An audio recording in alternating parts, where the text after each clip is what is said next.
By the Are you digging up the dirt on your dead? Want to find out how? Hear the latest on new family history sources and websites with interesting and fun guests and experts. Find out what other people have been learning about their ancestors. From kings to thieves, inventors to farmers, nothing that's been discovered should surprise us anymore, but it always does. Find out what we mean. Great family history stories and information are on the way now with Extreme Genes, Family History Radio, and extremegenes.com.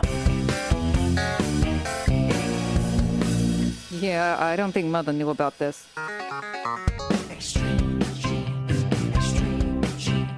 Uncle Marvin was strangled by his own beard.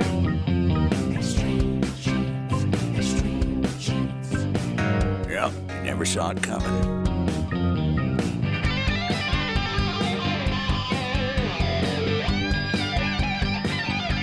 Hello, Genies, and welcome to America's show on family history. Extreme Genes, Family History Radio, and extremegenes.com. My name is Fisher. I am your radio root sleuth, and we've got a lot of great stuff this week. But before I tell you about the guests, I got to tell you about this. If you are of Scandinavian descent, you need to know that a new deodorant spray is out that they say makes you, quote, smell like a Viking. It's a tourist promotion thing trying to draw folks to York, England. The stuff is called Norse Power and is said to have been created by a team of scientists. Yeah. They say it essentially smells like a combination of blood, gore, sweat, animal meat, seawater, and smoke. I cannot help but think that there will be a market for this. I already know some people who carry that scent without even using Norse Power. Hey, coming up in about 8 minutes, she's an archivist, she's a genealogist, and she's going to tell you about what you can do to preserve your family history treasures after you've joined your ancestors in the next life. Her name is Judy Lucey. She's with the New England Historical and Genealogical Society, and she's got some great advice about finding the best place to leave your hard-earned finds or heirlooms for future generations. Hey, we got to talk about this sometime. Why not this week? Then we'll talk to a Minnesota woman whose family had a child go missing on them 164 years ago. Who was he? How did he go missing? What became of him? And after 48 years of searching, how did Pat Mulso finally do what generations before her couldn't? She will tell you later in the show. Concerning last week's conversation with Kelly McFarlane about the cryptic family history sampler from 1838 that was used as an oil rag and then discovered in an old house, Bruce in Dover, Foxcroft, Maine emailed me at fisher@extremegenes.com and said, I wish I could find an oil rag like that one. Amazing find and fun to look at. Thanks, Bruce. And I think we're all in agreement with you. And by the way, if you missed that segment, you can hear the podcast of last week's show on iTunes and iHeartRadio, and you can download the free Extreme Genes podcast app for either your Android or iPhone. And if you have a story or comment or a question you'd like to share on the show, call our toll-free find line, 1-234-56-GENES. That's 1-234-56-GENES, Genes. We love hearing from you. Our Extreme Genes poll for last week asked, do you have a family name that has appeared in at least 5 straight generations? The vote was very close on this one, with a third saying yes, a fourth saying no, and over 42% saying they have a repeating name, but it has skipped some generations. I guess depending on the name, that might be a good thing. This week, our poll question is there a dirty little secret that you are aware of in your family lines? Yes or no? Something that's secret back there. I think I know how this one's going to turn out. Well, over the past few weeks, I've shared with you some ditties from well-known people that they shared with me about their family history. And this week, Edward James Olmos, the Academy Award nominee, opens up on his family's past. We came here, my great-grandfather came here in about 1920s, actually a little bit before that, trying to escape the Mexican government during the revolution. They forged a political movement in Mexico. They were the ones who forged it. And they came here, and because of their revolutionary status, they were not allowed to stay here. But my grandmother had my mother here in the United States, and she ended up staying and became who she became, and I became who I became. And I'm very grateful for my great-grandparents for, first of all, starting the Mexican Revolution. And second of all, for having my grandmother, who then in turn had my mom. Everybody's got a story. And that's how America got Edward James Olmos. And we'll have another star for you next week. And that brings us to our family Histoire news for this week from the pages of extremegenes.com. We begin with a historic hero born in Norwich, Connecticut, Benedict Arnold. Wait a minute. What the huh? Yes, that is what the Norwich, Connecticut Historical Society is saying as they host an exhibit at the Slater Memorial Museum along with the Lake Champlain Maritime Museum. The exhibit consists of 23 panels featuring the accomplishments of Benedict Arnold before he turned into a traitor. One such event was his leadership with his fleet at Valcour Island in British Columbia.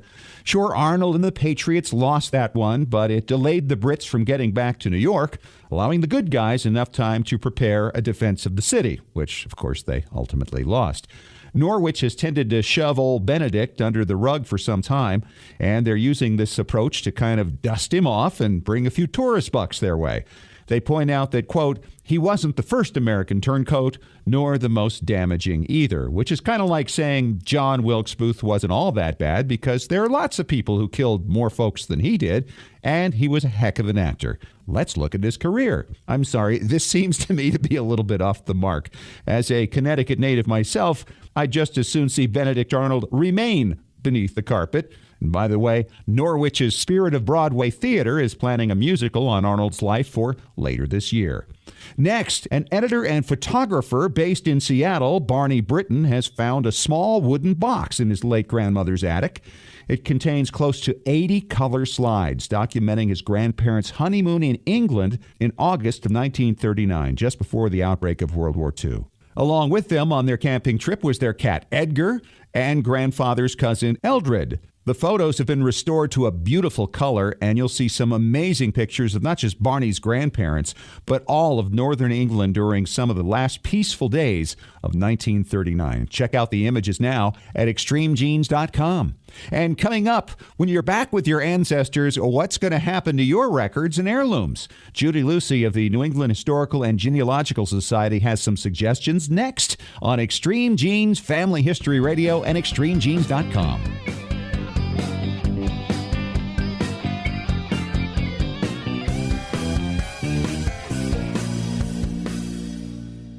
Your priceless 8mm home movies and your precious family videos are deteriorating right now. Heat, moisture, insects, dust, mold, time, they're all robbing you of your family's memories. It's time to preserve those treasures right now by digitizing them at tmcplace.com.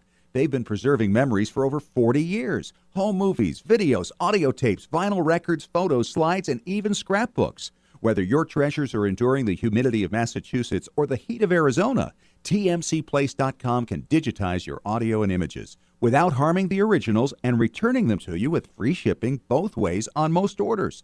tmcplace.com can even let you track your package in real time with a special GPS tracking device. Trustworthy, experienced, affordable. Call tmcplace.com toll-free at 1-866-483-1717 to talk to Extreme Genes Preservation Authority Tom Perry about your project. Or order online at shop.tmcplace.com. You know, when it comes to family history, there's nothing quite like the thrill of the hunt and the excitement generated by every new discovery. Who were your immigrant ancestors? What ship did they come over on? Why did they come when they did? Did they participate in any military campaigns that took place in their day? What personal challenges did your forefathers and mothers endure? Heritage Consulting, Genealogy Research Services can get you the answers to many of these questions and more. They've been providing professional research and consultation services since 1978.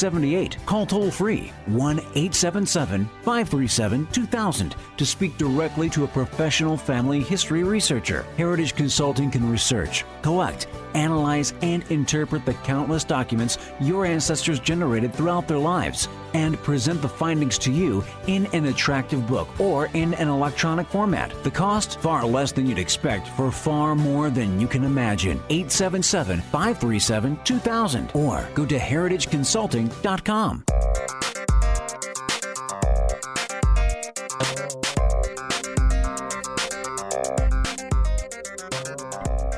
Hey, welcome back to Extreme Genes Family History Radio and extremegenes.com. It is Fisher here, your radio root sleuth. I'm talking to Judy Lucey. She is an archivist and genealogist at the New England Historical and Genealogical Society. Good to have you on the show. Well, thanks, Scott. I appreciate it. I'm happy to be here. I wanted to talk to you because I know recently you gave a talk about how people can contribute their own personal genealogical collections to various institutions. And I think this is a really interesting conversation to have because, a lot of people hang on to stuff till they're gone, and then the family has to decide what to do with it. Sometimes, I can't tell you how many records have come into my hands that at one point were actually in a trash can.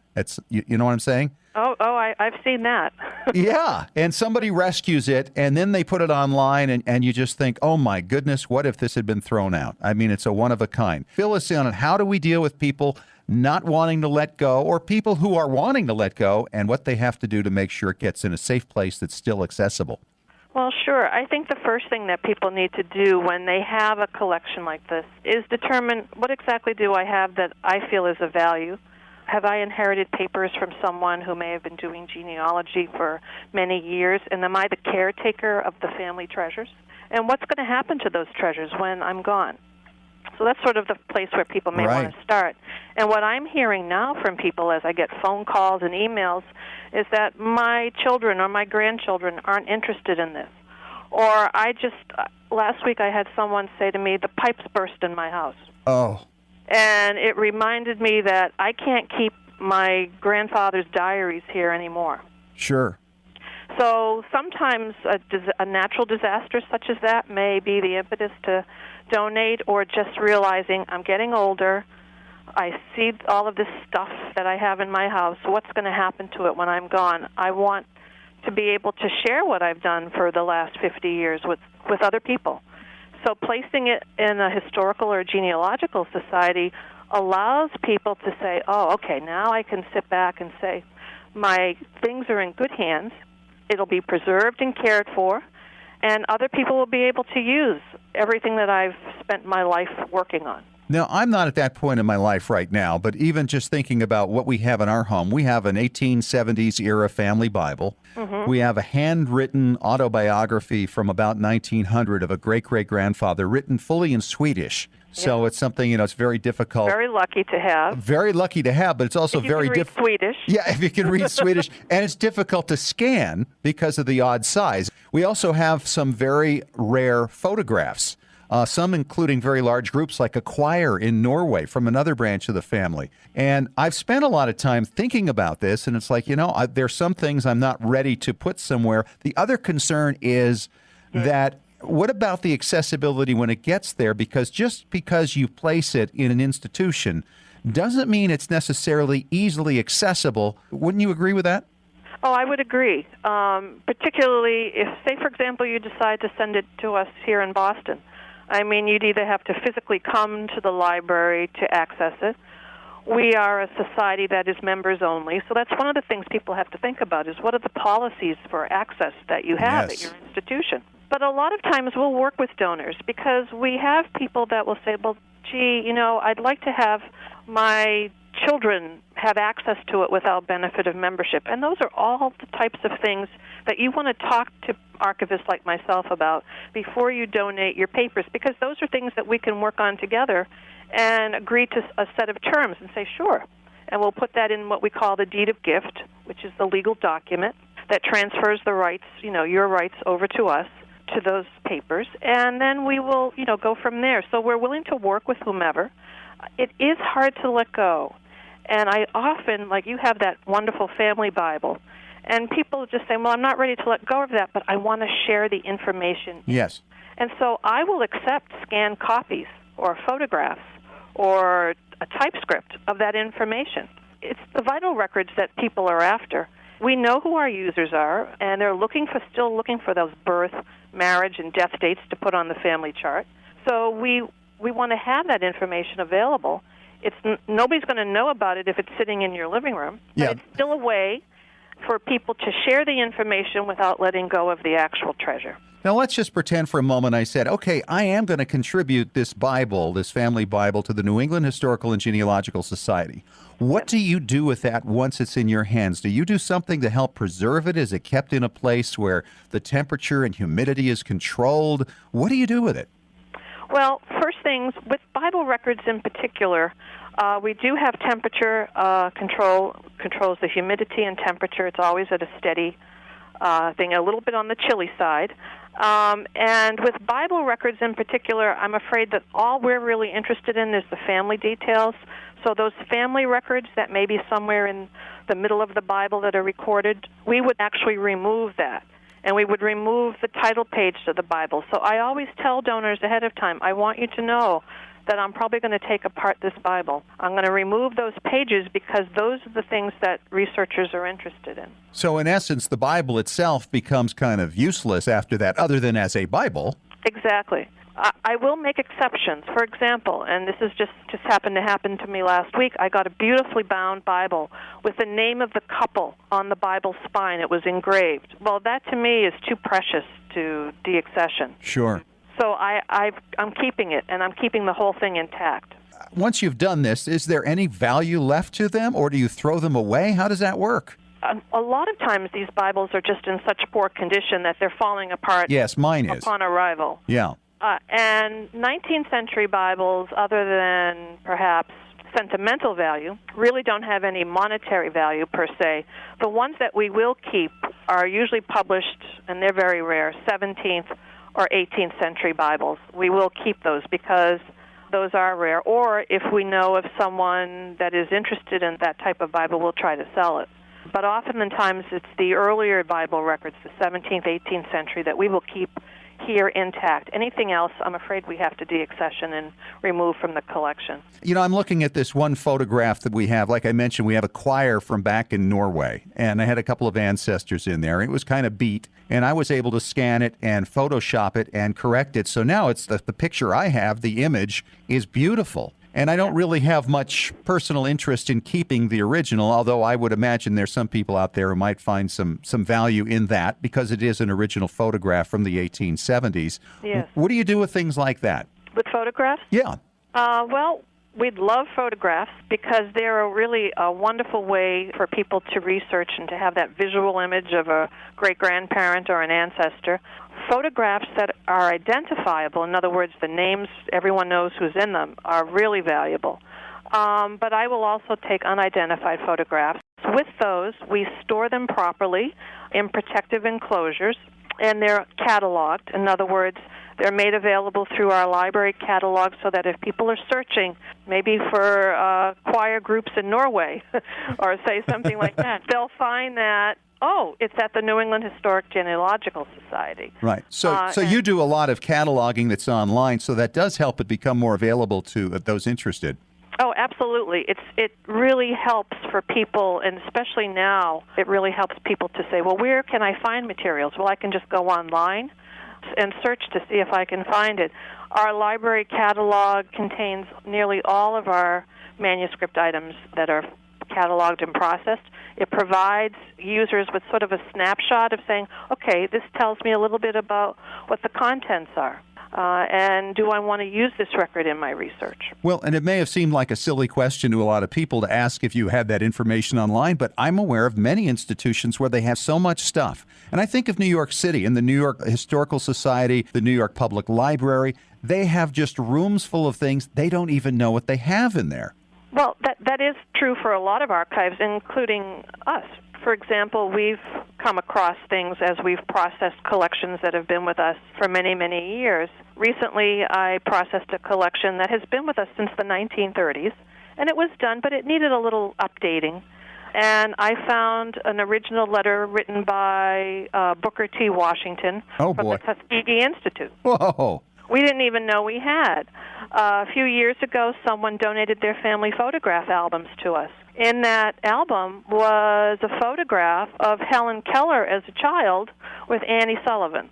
Wow. And it seems that family that donated it summered down on the Cape Cod where Annie Sullivan used to take Helen Keller as a child. That is an astonishing find. That was an astonishing find, and so sometimes we just don't know, and people don't tell us what's in them. So sometimes we can make these wonderful discoveries, and as you said, a lot of places don't know what they have. It's been there many years. I haven't been here as long as our manuscripts have been. We've been collecting since 1845.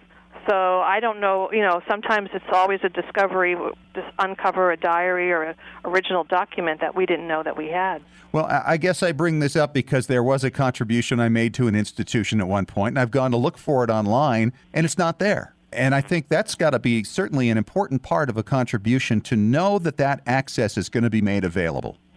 Yes. It's tough for us as archivists because we do have such a backlog. Here at NEHGS, we average about 200 donations a year, and there's 3 archivists. Wow. So it's a juggling act to be able to make sure that we provide access in a timely manner. And yes, we do have people who will call us and say, I donated that item about a year ago, and I don't see it online. I don't see it in the catalog.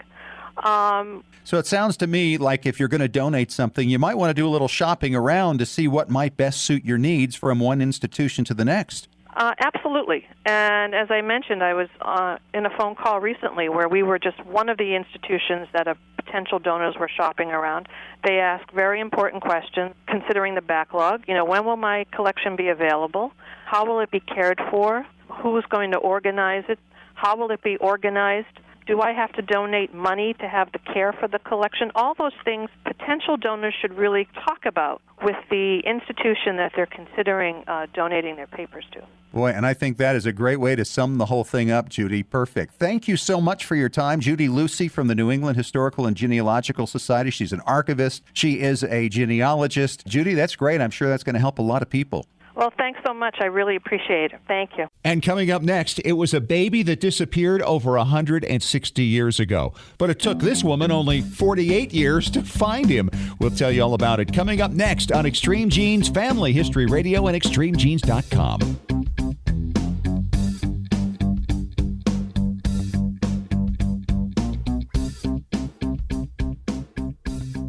Got a brick wall in your family tree? Don't know how to break through it? Get professional help from Heritage Consulting Genealogy Research Services. Speak directly with an experienced genealogical researcher, not a salesperson, by calling toll-free 1-877-537-2000. When you call, ask how you could win a free 1-hour consultation with an expert genealogist. Heritage Consulting Genealogy Research Services, with over 35 years of research experience. Visit heritageconsulting.com. Did you know your family's memories are being destroyed a little at a time every day? It's true. Old home movies, slides, photos, and audio recordings fade over time. The longer you delay the digitizing of these priceless artifacts, the more likely it is they'll be gone one day. That's why you need to call the Multimedia Center. I brought in VHS videotape and had them transferred to DVD. The Multimedia Center, 2870 East, 3300 South, Salt Lake City. Open Monday through Friday, 10 to 6. Call 801-483-1717 or go to transferduplication.com. And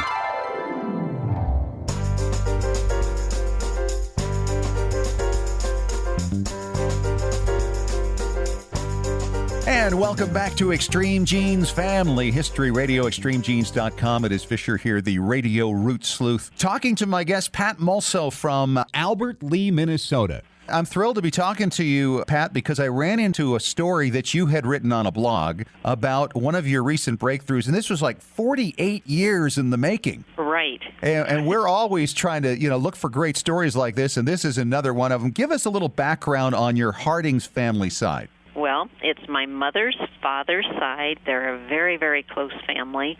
And actually, when I started doing genealogy 48 years ago, I started on my dad's side because he was recovering from open-heart surgery, and we walked through the cemetery, and that's sort of what got my interest into family history. But he passed away 3 years later. Everybody on his side had died so young, and so I started on my mom's side just because it made me feel good to be working on family history and getting somewhere. Sure, with living people. Right. Yes. And so she took me to see a couple of her aunts and uncles that were still living, and they told me this story about Gerhard Hardings. And the family came from Germany in 1850, the mother, father, and 8 of their 10 children. They had one baby that died at birth. They had a second child that died as a teenager just 8 days before they left Germany. So when they arrived in America, They had 8 children ranging in age from 2.5 years to 21. But their youngest child was very ill on the way over. And when they arrived in New York, all of their acquaintances and people they came over with had gone on to their destination, but they were detained at the port of entry. Sure. Or at the port of entry. And what I remember in my mind as a youngster hearing this story was my great uncle said they found it very irksome, and that was a word that I wasn't used to hearing. And I thought, what's that mean? Irksome, and yes. He said, that everybody else had gone on and they were detained. They had trouble with the language because they only spoke German, and here they were stuck, not being able to get to their destination, buy their land, and get a crop in. So finally, after 10 days, the authorities allowed them or gave them permission to leave this child in the care of a priest, and the rest of the family could travel on. So they did, and when they reached Cincinnati, they came across some of their acquaintances and friends, and they were told that there was good farmland in Ohio and that they could take the Erie Canal, be easy traveling. So rather than going to Iowa, which was their original destination, they went to Ohio, bought land, got a crop in, got settled, and we think, I'm not positive on this, but we think about 2 months elapsed. They arrived on June 8th. They bought their farm on June 28th, and we think that it was sometime in August when the father traveled back to New York to get his youngest son. Now, this is in 1850. 1850. And so when he arrived back in New York, I'm assuming like at a rectory, they were Catholic, and that's where the priest would have been, and knocked on the door, he was told that his child was no longer there and that the priest had gotten called away and didn't know how to reach him, and so had taken the child with him. Oh, no. And I just can't even imagine the devastation and how he would have made that long trip then back from New York to Ohio and had to tell his wife and family that the baby was gone. I mean, how would you do that? Unbelievable, unbearable. And you mentioned in here that as a result of this, no one has ever used the word Gerhard again as a name in the family as a tribute to this missing child. That's right, and the story never died. And you think about it, they could have turned away from the church. They could have not continued to be a close family, but they didn't. It actually brought them closer together, and their family is one of the closest families I have ever seen. My mom and all of her siblings, anything happens, they were always there. Growing up, there was never a question if there was a sickness or a death or whatever. Her family was there. So we move to modern times, and you become a genealogist, and of course, like any good one, you want to find Gerhard. That's right. And so everywhere I look, every time I do research, and I'm in a position where I work at a historical society, so we're constantly working with old documents and records and helping people do research, and I'm always in search of him. And back about 5 years ago, I found a Gerhard Harding. In our line, sometimes it has an S and sometimes it doesn't. So I thought, well, that's all right. Sure, names change all the time. Spellings vary. I always tell people there is no correct spelling when it comes to records. Forget that. However the person spells it. Yeah. So when I found this in the census, I worked forward and found someone descendant of this person that I found who was doing genealogy, and I contacted them, and I told her my story. It was actually her husband's family, but she was doing the research, and I told her my story. I sent her one of my books on the family history, and she says, sounds like it could be a possibility, but she says, we don't know anything about him. We don't know who his parents were. We don't know if he had any siblings. We just don't know anything about him. I said, well, how can you not know anything about him? He's your great-grandfather, Exactly. But they just didn't. So I'm like, gosh, there's got to be some records somewhere. Well, I did a little more digging from here in Minnesota of the St. Louis records, and I found his burial record, and he was buried in a Catholic cemetery. So that was another That's a plus. Because that was what the family had been. Yes. So I sort of let it drop at that point because I just couldn't find anything. And I thought, well, when I retire, I'll go down there and just spend some time and see what I can dig up. But then after the first of the year, meaning this year, I did a DNA test for genealogy because I'm trying to find some things on my dad's side, and they all died so young. And after I took it, I'm like, duh. Yeah. Why don't I call them and see if anybody in their line, since she's doing genealogy, I Sure. thought, well, maybe she had. Do the autosomal. So I called her, and I said, has anybody in your husband's line taken a DNA test? And she said, no, but she said, we're having a reunion this summer, and she said, I'll ask. And I said, okay. So I visited a little bit and hung up, and a couple days went by, and I thought, something could happen. This guy could have a heart attack. Yeah. Now, you have those thoughts. You do. And I thought, our family's been waiting for 164 years to find this little boy. I can't take the chance of something happening to this contact I have. So I called her back, and I said, would your husband take the test if I paid for it? And she said, I'll call you back. So she called me back, and she said, yes, he would do it. And so I had one sent out to them, and I'm waiting on the results. When I opened them, and I get through the first page, and I'm not on there, and I get through the second page, and I'm not on there, and I'm thinking, oh, come on. Of course, there's 77 pages. Oh, boy. And there's like 50 names per page. I found him. On the third page down was my name. As a match. Those that were a match, and it's just like, I can't believe it after all. Isn't that something? It's just amazing. What a great find. It is, and in the year 2000, we had our 150th anniversary in America reunion, and I planned it, and we had 1,040 people there. Descendants of all the other children were there. Except Gerhard. And I said, now we will really have a celebration when we can bring that missing link in. Isn't that going to be fun? Oh, boy. When are you going to do it? Not 2015, but the summer of 2016. 2016.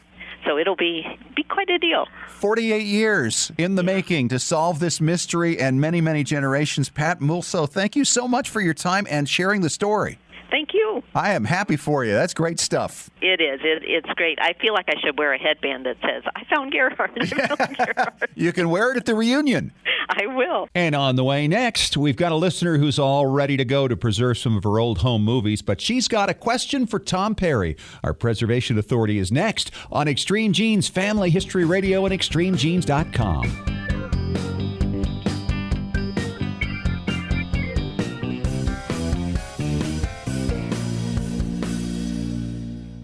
Remember how fun it was to capture those special moments of your children's childhood on video and watch it back, knowing that you'd be able to have that memory forever? Or watching a home movie of your own childhood and seeing many of your loved ones who are now gone. If you haven't yet digitized those family treasures, you're at risk of losing all of them with each passing day. Time and elements slowly destroy videos and film, as well as rare old photos and audio recordings.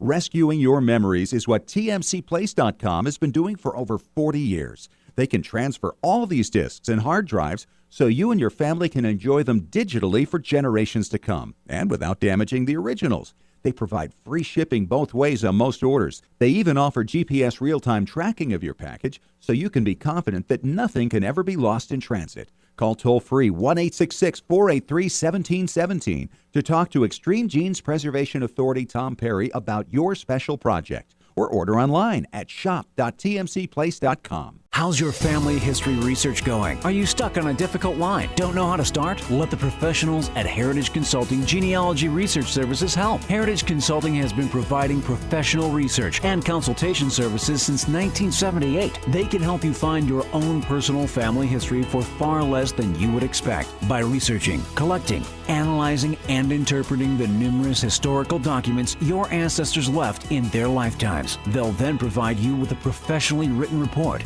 in book or electronic form that you and your family can enjoy for literally generations. Knowledge of your ancestors forges stronger ties within your family and helps children better appreciate who they are within the context of your family history. Call Heritage Consulting Genealogy Research Services right now. The call is free. Dial 1-877-537-2000. That's 1-877-537-2000. You'll speak directly to an expert genealogist. Find out more at heritageconsulting.com.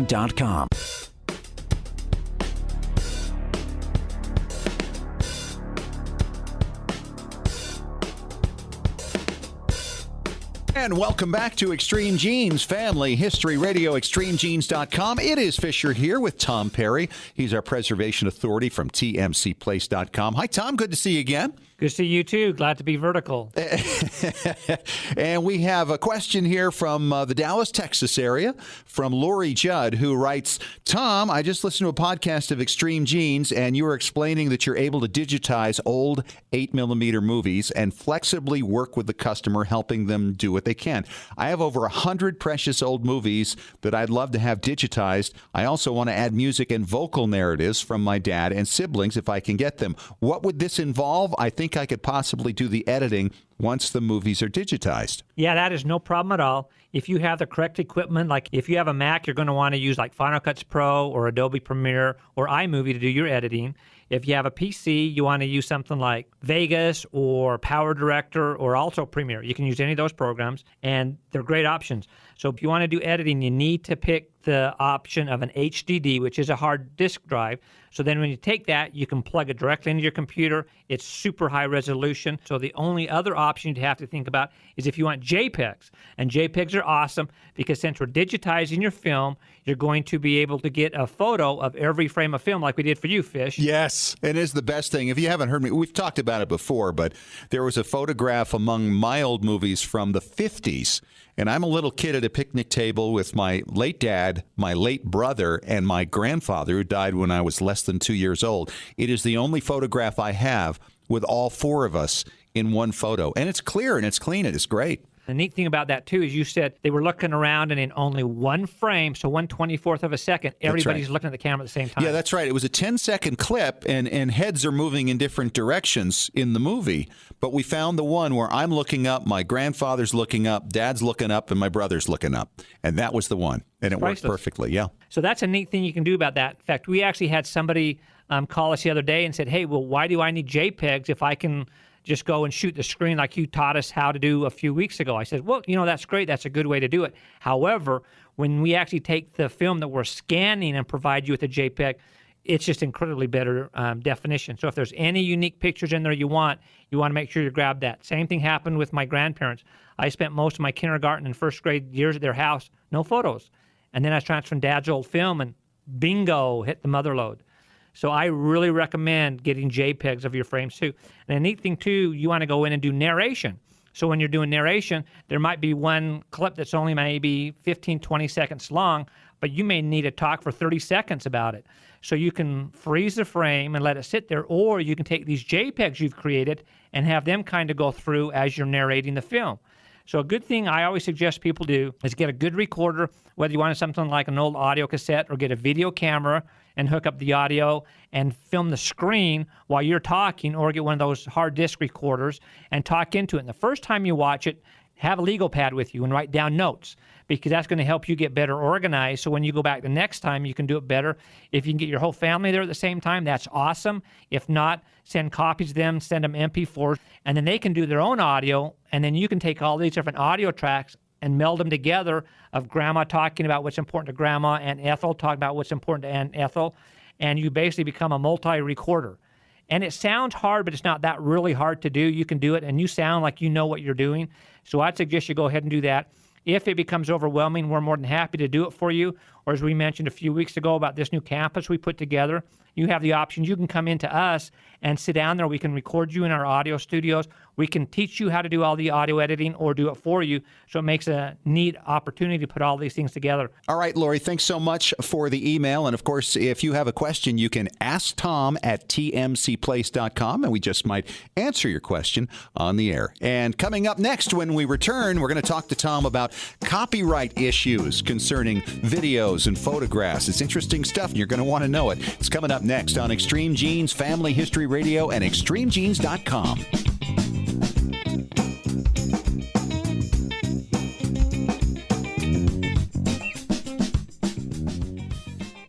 When was the last time you heard your grandmother's voice or saw your family enjoying life back in the 1950s or 60s? If the reason is you haven't known what to do with your old recordings, videos, and films, here's your answer. The Multimedia Center in Salt Lake City. We brought in a video project to the Multimedia Center, and overnight they duplicated it to DVD so we could meet our deadline. The Multimedia Center, 2870 East, 3300 South, Salt Lake City. Open Monday through Friday, 10 to 6. Call 801-483-1717 or go to transferduplication.com.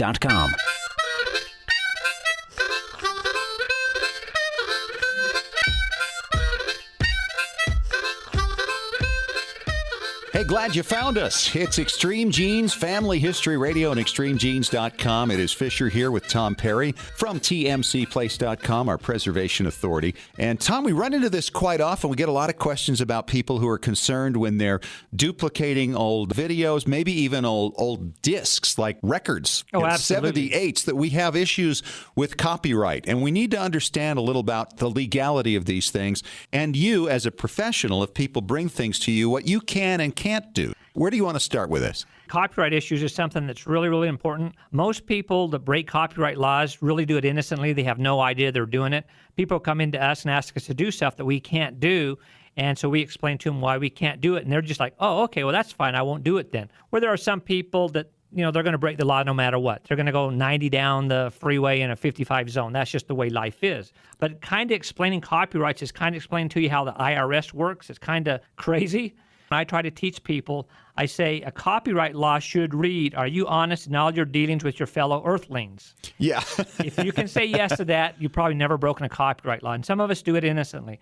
So basically, in a nutshell, when you purchase an album, tape, or disc, you are only purchasing the right to use the material in a pre-approved method by the copyright owner.